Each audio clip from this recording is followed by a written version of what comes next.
ছাত্ৰ ছাত্ৰী বা শিক্ষাগুৰুসকলৰ মাজত যিবিলাক আমাৰ জীৱ জন্তু চৰি থাকে, সেই জীৱ জন্তুবিলাকৰ এটি স্বভাৱ বা আচৰণ আমাৰ লক্ষ্য কৰিব।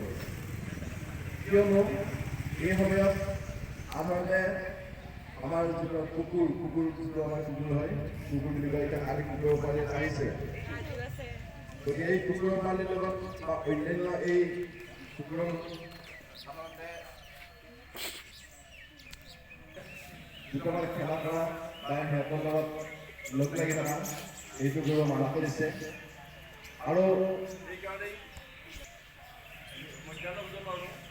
মধ্যাহ্ন ভোজনতো আমাৰ যিবিলাক আমাৰ পেলনীয়া বস্তু থাকে, সেই পেলনীয়া বস্তুবিলাক খাবৰ কাৰণে কুকুৰবিলাক খায় বা তাৰ পৰা আমাৰ আঁতৰি কুকুৰবিলাকৰ পৰা আমাৰ আঁতৰি